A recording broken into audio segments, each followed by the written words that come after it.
One of the things that I get asked a lot about is IDX, searches, websites, coming soon, members only, all of that sort of stuff.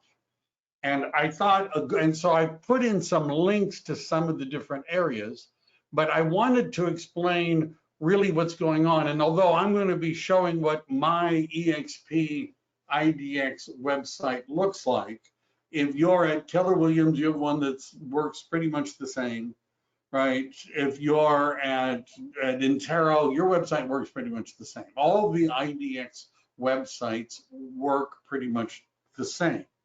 And what is important to understand in how your MLS works, as well as how your website works, is to understand something called the Alliance. Now, if you're in Northern California, it's called the NorCal MLS Alliance. In Southern California, CRMLS has their own. And by the way, some of the Southern California MLSs are allied with the Northern California MLSs, but not all of them. Now, all of those areas that you can see on the screen right now, all of those are the MLSs that are part of the Northern California MLS Alliance. What that means, I'm in the blue territory. The blue territory is MLS listings. What that means is that my data in my MLS and the data from Barris, which is the northern part, the data from the red, the Sacramento Valley Metro list, the data from the green, which is Contra Costa and Alameda, and the blue purple there, which is San Francisco, all of that data is integrated together. So if I do a search for homes, 4-bedroom, single-family homes in San Jose, I'm going to demonstrate this, right? If I go, did I already do something? So I'm looking for a single-family home, 4 bedrooms in San Jose that's an active listing. A simple search. How many are there? You can see down here, there's 183 matches. Now, you will also notice, because this is going to be something I'm going to talk about, is that there's a members only section. If you're not in MLS listings, you do not have this option. What you have is called coming soon. Now, what this option allows MLS listings agents to do is when I'm talking to a buyer and the buyer says, well, I can find all the properties I need on Zillow. And I say, yeah, once they've hit the market, they're on Zillow. But I have properties that have not yet hit the market that are only available to members of our MLS. And I could, if you and I are working together, I could show you those properties too, so you would know about them before they hit the market. How does that sound to you? Would you like to know about some listings before everybody, before they're on Zillow and Redfin? Now, what that means, if I say, yes, I want to show them, all right, and which would mean I would either do nothing. I've already highlighted it, but I'd either do nothing. If I do nothing, it will automatically include members only listings. How many are there? There's right now 36. So out of that, whatever that number was, out of whatever that number, the 183, 36 of them are not going to show up on Zillow. Not right now. They're not going to show up on Zillow. But if I exclude them, there's 183, and then in addition, that's how I should have said it, to the 183, there's a number 36 more listings. All right. But let's just see. So I run the results. So here are all of the listings in the MLS. If I sort by MLS number, it's going to show us something useful. See how some of the numbers are BA, BE, BE, a lot of BE, CC, CR, EB, East by ME, all the way down to here. So we have 20 listings. These 20 listings do not have an ML, which is our native multiple listing service that does not have that code at the beginning of the number. What does that mean?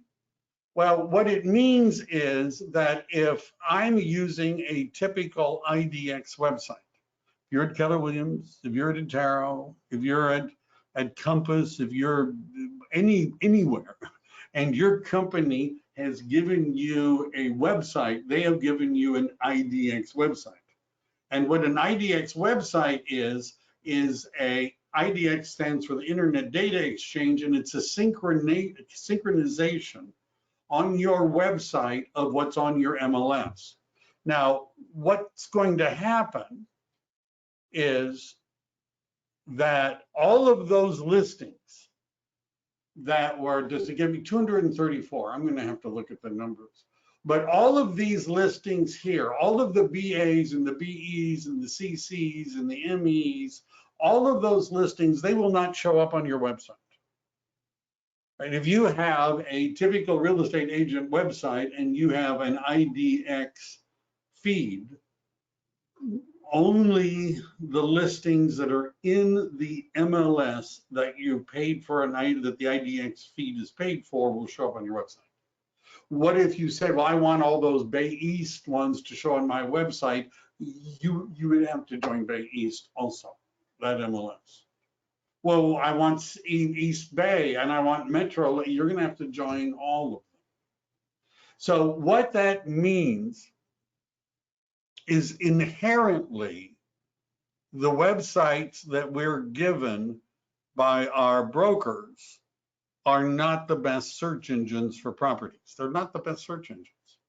If I were to do a search, rather than having somebody search on my website or use my website to find homes for me to show them, rather than them doing that, if I use the MLS, in this particular case, I would be showing 20 more listings than what would show up on my IDX site. These are all in the city of San Jose, but the agent who listed it is not from our MLS, and so they just put it in their MLS. So the MLS, and by the way, down in CR MLS, it's the same thing. Your alliance is a little bit different, but if you look at the pictures, I'll show you one. A large parts of the mostly unpopulated areas in California are not members of the alliance. So listings that are in your market area that were listed by agents not from your market area may not be showing up to your buyers. Huh? So Zillow, Redfin, Realtor.com, they're members of all the MLSs. So one of my pro tips is, if I'm working with somebody, this is the sequence. We use our site as bait, right? That's all. What is my site good for? It's good for bait. So for example, one of the things that I can do is I could create a list of all the properties in my MLS that have had a price reduction. And I could tell everybody, hey, prices are dropping, you want to find a good deal, click here. All the properties that have had a price reduction, you can sign up, I'll send you the list. Some people are like, oh, I want to see that. You could say all brand new homes, right? Click here, you can see all the brand new homes, all of the new. So you can do that sort of stuff using your website. And that's bait, right? It doesn't show everything, but it's bait. And when people start to click on something and they want more information, and you've now had a conversation with them, the goal for you is to move them from using your company website, this is my opinion, to using the MLS. Let's say you change, I don't know, brokers at some point in the future. Well, if it's in your MLS, that's where it doesn't matter. The MLS doesn't care, right? Whereas if they're using your IDX, you may lose all that or have to switch people over. Here, let me see if there's a question. Would you show how to show the off-market properties once more? The off-market properties are, I'm going to get back to that. All right, I'm going to get back to coming soon in a moment, and members only. I'm not done with that. So the other thing, this is my pro tip, if I were working with a buyer, in addition to setting them up on a search in the MLS, because it's going to have more rather than using my website, I also, for myself at least, would have a search set up on Zillow, because I would rather know before they tell me that they found a house on Zillow that's not in my feed. I've actually heard agents having a conversation with somebody and they were saying, no, I've looked it up in the MLS. That house is not for sale. No, that property is not for sale in San Jose. I just checked the MLS. It's not, I don't care where you saw it. It's obviously wrong because I just looked in the MLS and that property is not for sale. You know, and I want to say, dummy, the agent who listed it is not from our MLS. Right? And they're seeing it on Zillow because it really is for sale, but it was listed at another MLS. So wouldn't it be better if we also knew about those listings? Wouldn't that be better rather than having our client tell us? And you understand how clients, buyers are going to be, right? If I don't tell you, you're my client, you're my buyer, I don't tell you about a listing, but Zillow or Redfin does, and both of them have pictures of agents, and it says, if you want more information, call me. And you're thinking, well, Mike doesn't even know that this one is for sale. Mike doesn't even know it's for sale. So why should I ask him? I might as well call the guy next to the picture on the MLS. By the way, you can usually, so this is the script. And for those of you that are on my team, I put this in the document that I share with everybody. This is the script. You say to people, because I would say to people, look, you may be using Zillow or Redfin or Realtor.com on your phone. That's great. You know, go ahead and do that. But what I want you to know is that when you see a property on Zillow and it looks tempting, looks good, there's going to be a picture of a real estate agent, and it's going to say, if you want more information, to call this agent. And you might be thinking that that agent is maybe the listing agent or works with the listing agent and somehow has inside information about the property. I want you to understand that is not true. That agent does not know any more about the property than I do. The reason that agent's picture is there is because they paid to have their picture put there. So what I'm asking you to do, if you see something on Zillow or Redfin or Realtor.com or whatever site you're looking at on your phone and you like it and you'd like more information, do a screenshot and text it to me. And I'll find out everything that we need to know about the property. If there's any disclosures, I'll run a market analysis, I'll find showing instructions, and I'll take it from there. Will you do that for me? When you see a property that you like on Zillow, will you do that? Take a screenshot and text it to me rather than calling the agent who bought an ad. Will you do that? And even if they say, that doesn't mean they're going to do it every time, but your percentage has just gone up.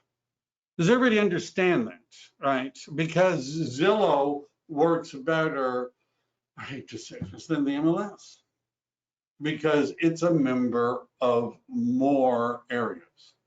So for example, this doesn't show the Southern California one, someplace I had it, not here, that's not it, that's not it, that's not it. Anyhow, I have a picture of it, the Southern California one.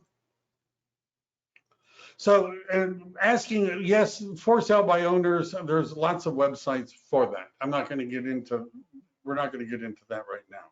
I'm putting out a video on for sale by owners and expired listings for new agents, which maybe I'll work that into a class. All right, so let's go back to all right, that was, I guess, interesting, maybe not, but the point is that we use our website as bait, not necessarily to take over searching for properties. Our MLS search is a big improvement because of alliances, but the alliances aren't complete. Zillow, Redfin, Realtor.com. By the way, if the listing is from CalDRE, let's say the agent is in Fresno, Fresno does not participate in the alliance, right? You can't see Fresno listings, and they list a home in San Jose, you're going to have difficulty. However, most of the time you can find the property in RPR, the Realtor's Property Resource, and it'll include the comments It'll tell you who the listing agent is and all that information. All right. So what is coming soon? Now there's an article and members only.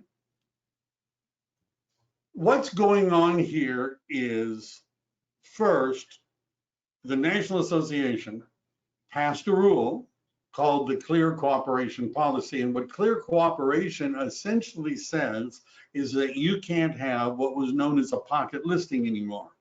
A pocket listing is a listing you put in your pocket, and you don't put it on the multiple listing service. So the rule now is that if you list a property, you're supposed to tell the MLS that you've listed the property. Now, there are different ways of telling the MLS. So for example, if I go to my MLS, and I have links that explain all this, how this works in my handout, but if I go to my MLS and I go to add a listing, notice the different choices. A regular listing, a members only listing. Cloning is when I've got a listing that I just want to clone and make one very similar. Multi-class is when I listed a property that had pepper farm, it had a warehouse, and it had a single family home. And then there's an exclusion. And for comps only means something closed and we're just putting it in as a comparable.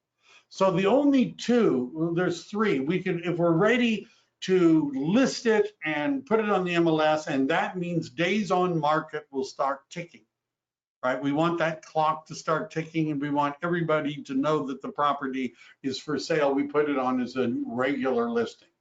If we put it on as a new members only, Zillow will not see it. Redfin won't have it, right? It'll only be by agents in our MLS searching with our MLS software. And then there's an exclusion. Let's say I actually have a listing, and I do, that is not ready for prime time, right? When I was there were floors torn up. It's got a ways to go. Now, I've already signed the listing agreement, but I've chosen to tell the MLS about it as an exclusion. So what that means is I'm satisfying the Clear Cooperation rules in that I've notified the MLS that I have the listing, but nothing is happening with the listing. It's not syndicated to anybody. Other agents don't know it's for sale. The days on market is not ticking. Now, there used to be something called coming soon. And the reason they changed this, and by the way, if you're CR MLS territory, you still have coming soons. But the reason they changed it is because it was being well abused.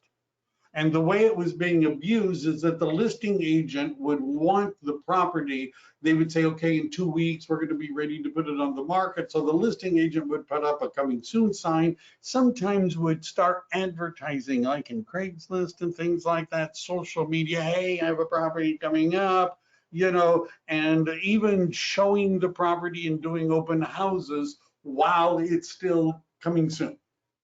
Right, and that made the MLSs very angry. That made some of the members angry because you're supposed to be waiting if it's coming soon. You're not supposed to be marketing it, and you're not supposed to be syndicating. You're not supposed to be doing any of that stuff if it's coming soon.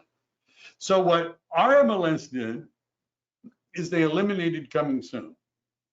And your choices are, as you can see, you can either exclude the listing from the MLS for usually a short period of time until you're getting the listing ready, or you could do it as a members only. What is the advantage of doing it as a members only? Well, your own office, technically you could market to them, but that's sort of a hassle, you know. You can put a coming soon rider on it, but you're not supposed to show the property in person or virtually. What does it mean to show a house? Is a virtual tour a show? Well, they kind of believe it is. Right now, they let you put pictures on the members only, but not virtual tours, right? You understand the idea is you're not showing it unless you are showing it, right? And I'll show you what I mean by that. If we do if you click on it, terms of members only, if the distribution, no, is not available for public searches, not available for public searches, it won't show up on Zillow, Realtor.com, and others, right? And you'd have to acknowledge that in order to go on. So what that means, and I've given you some links. I just wanted to cover one of them just for fun. If you're really interested in this, and I can tell you guys really are, our MLS has put together this document. And what it does is it goes through the different types of listings. So members only is a type of listing. Like a short sale or a probate's a type of listing. And if you could either have members only do not show or members only show. Now, what do not show means is you're doing something. Usually that's what it means to get the property ready.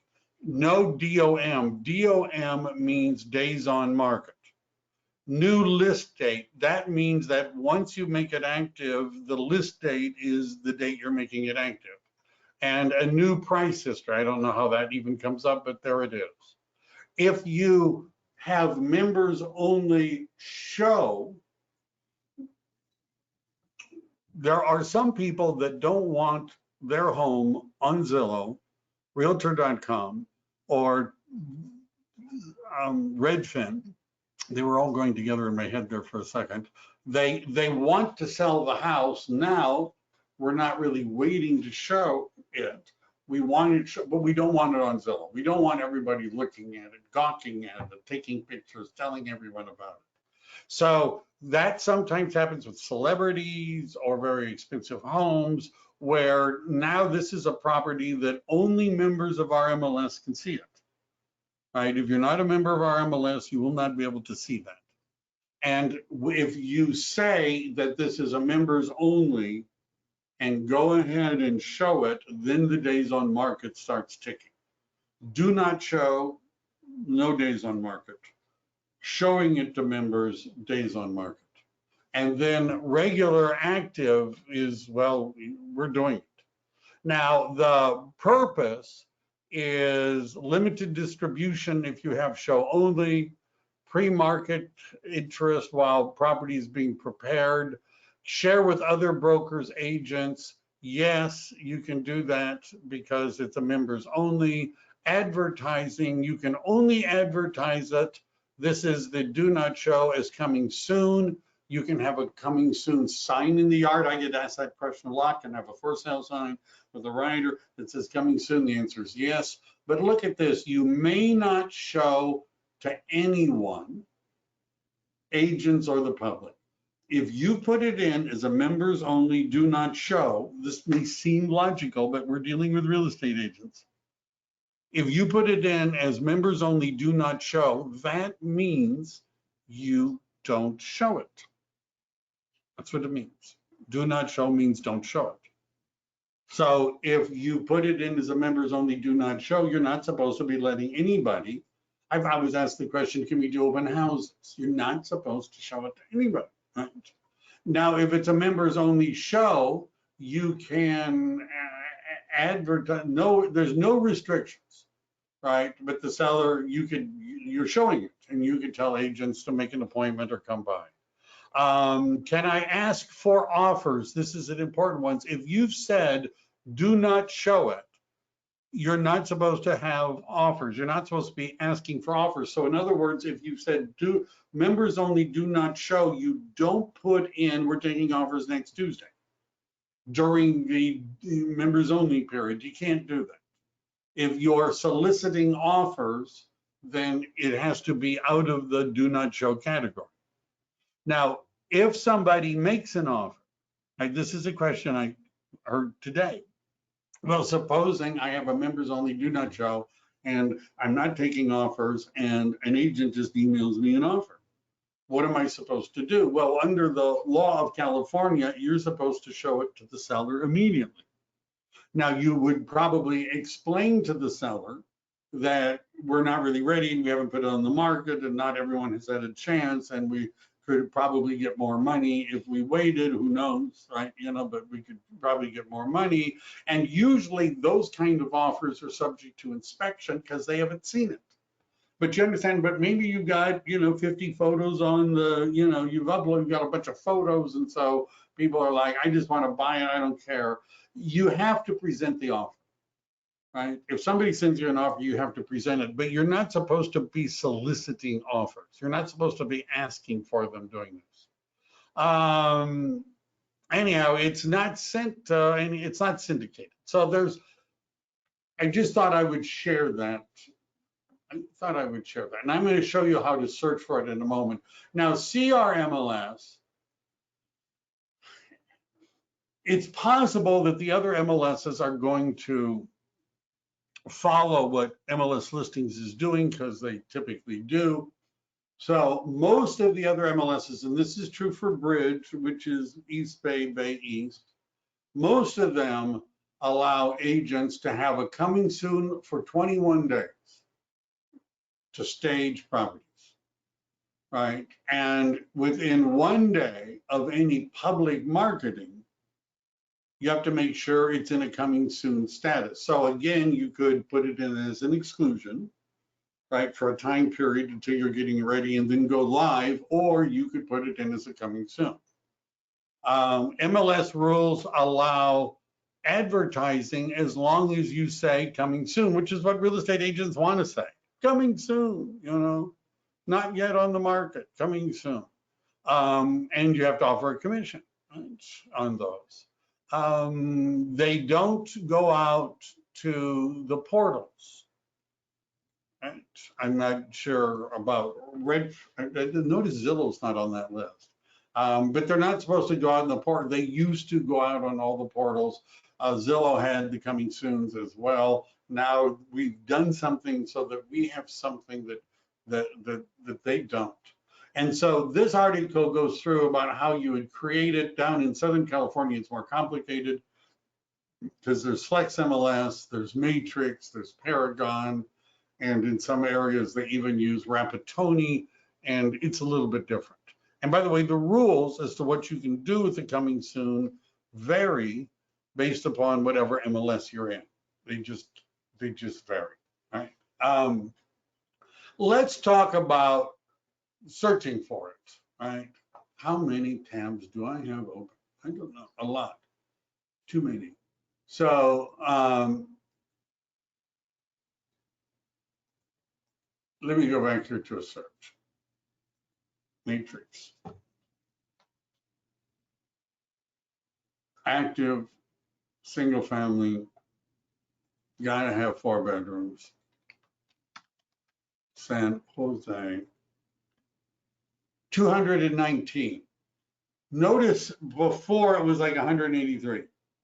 Why the difference? Because this section here, where it says members only, I didn't do anything. So the default setting is to include members only. If I set up a search for a client using my MLS, by default, they will get those listings. Now, if they go to my portal, this is another discussion, and they want to set up a search through the portal, it doesn't include members only because they're not a member. And this was something that the MLS added after people had asked, which is the ability to sort, if you wanted to, by members only. Right? And again, if I set up a search for a client, it's going to include those. Now, what's the difference between the red line and no red line? Is the red line means you're not supposed to show these, and the green one means you can show them. So by default, it includes that. Now, it's possible for me to say, I only want to see the ones that say show. I want to look at those, right? I want to add them. But let's say I only want the ones. So what I've done is I only want to send my clients properties I could show them, because sometimes the client's going to say, oh, I want to go see it. I want to go see that one. And you're like, nah, we can't go see that one. Well, what do you mean? I want to go see it. It looks beautiful. This is exactly where I want to go. Let me take me. No, we can't do that because it's currently do not show. Now, if you've explained this to the client, I think they would like having the knowledge of something about to come on the market. But if you don't, if they're like, no, if I can't see it, don't send it to me, or you think it would just be better not to send them listings you can't show them. What I've done here is I've said, I remember members only is by default included. So I said, if it's do not show, don't include it. Notice that's why there's 196 listings now, right? Because it's including the ones that we can show. If I wanted both of them, if I did this, it should, anyhow, I have to clear it. It's a little frustrating. But normally, I just send people everything. And then I explain to them what the red line means. You can't show it yet. They're not ready. But, you know, they're thinking, they're talking about it, doing some research, that sort of stuff. All right. Was that at all useful for you guys? I'm not entirely sure. There were some questions. Let's see. Where are you finding the sales to list price ratio within your MLS? So I can't get it to display in the night. So Stephanie asked the question, which MLS are you a member of, Stephanie? Why don't you tell me? I thought losing contracts are good for, I don't know what that means, Emily, I'm sorry. If it takes 4 months before the property sells, what does the listing agent tell the seller? Lower the price is what I would tell the seller. Is there a way for sale by owners to list their property somewhere? Yeah, Emily, there's are places where people can do it. Claw MLS, oh, I don't know about that. I know it exists, but there's a whole bunch of for sale by only listing sites. Power and Claw MLS. I don't know, right? I know how to do it in CRMLS. We do not have access to Claw. I'm talking to Stephanie Oliver. I'm sorry, Emily. We don't have. For sale by owners are sometimes on Zillow. They are sometimes on, there's a forsalebyowner.com, and you can buy a subscription. Let me ask you guys this before we go. All right. Yes, our MLS is different, but it's better too, I think. But anyhow, it's different. But you may have to reach out to your MLS and ask them, how do you get statistics? Like that look like mine. Is it one final thing before we go, if that's okay with you guys? One final thing. Is it a good idea? Let's say you're a brand new agent. For sale by owners and expired listings. Good idea, bad idea, right? What do you think? Is it a good idea? You're a brand new real estate agent, wet behind the ears, that old line, you know, never sold a house, for sale by owners and expired listings. Now, I have you'll be surprised, I have an opinion, right, which I'm going to share. First of all, other agents have thought of this. The most common thing that agents are told to do to get listings is to call for sale by owners and expireds. There's a bunch of companies that sell lists. They also sell dialers. And you could buy one and you could dial. Some of them will dial multiple numbers at a time until somebody answers, and then they're on it, right? You know. So first of all, there's a lot of competition. Right. In some areas in East Bay, I know of an area where they reported that sellers were having their cell phone numbers changed because they were receiving hundreds of phone calls when their listing expired. And the listing agents generally take out the phone numbers, but then they get skip traced and all that sort of stuff. So first of all, there's a lot of competition. So if you're working for sale and expired, for sale by owners, what you're expecting to do is to get into them crowded with all these other real estate agents and get them to interview you. All right, so let's say you've done that. You went and pounded on their door at 8 o'clock in the morning, right? You are going to, you got in first, and there you now have a listing appointment. Isn't that good? You're a brand new agent. You've got your first listing appointment. Sellers oftentimes talk about resumes. And because when a seller lists their home, what they're getting is your promise to provide a service at some time in the future. So sellers are likely to ask questions like, how long have you been in the business? How many homes have you sold in our area? You know, I looked you up on Zillow reviews and I don't see any Zillow reviews. Do you have any reviews or anything like that? And if your answer is no, I've never sold a home before, this is going to be my first one. And yes, I know, Stephanie, with proper training and skill, it can be a great way. I've heard that too, right? But what I'm saying is, where would I put my efforts if I were a brand new agent? Is it competing with experienced agents for what are oftentimes can be overpriced listings, right? Whereas the sellers are more inclined to work with people that have, I sold a guy a house last year for $4 million. He trusted me, right? He's selling his home in a different neighborhood. And even though which isn't worth $4 million, he keeps asking me, so how many homes has your team sold in my neighborhood? I mean, no, I'm not talking about the city, not the zip code, but have you had any listings in this neighborhood, right? That if so, have you any in this? And the answer is no, I haven't. In that neighborhood, I don't think he's going to list with me. I don't, because he's got that locked in.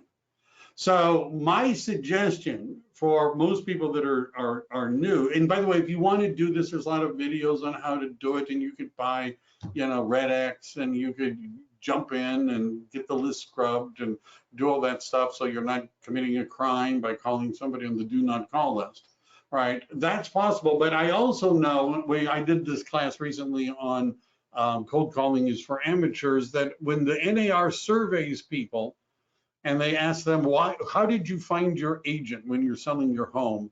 That 4% of the time they said the agent contacted me. That would be phone calls, door knocking, email, postcards, all of that, 4% of the time.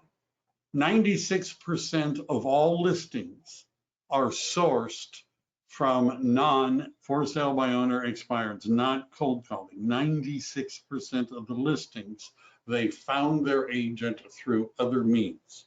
That might be something to think about, right? What are you doing for the 96%? I also believe that if you are new and you work with buyers, it gives you an opportunity to learn the business and make some money. And the buyers aren't as picky as sellers because they're buying a tangible thing, a house. And if they like the house, they're going to buy it, even if they don't think you're doing that great of a job. They're still going to buy it because it's not about you, it's about the house. Whereas with sellers, it's about you, right? And what I've watched, because some agents aren't in the right personality style to be a telemarketer, I've watched people burn out trying to do for sale by owners and expireds when they might have gotten business otherwise. That's it for my soap opera today. Thank you very much. And next week, I'm going to be in Las Vegas for an EXP convention. And some of you won't, but some of you will. Goodbye, everybody.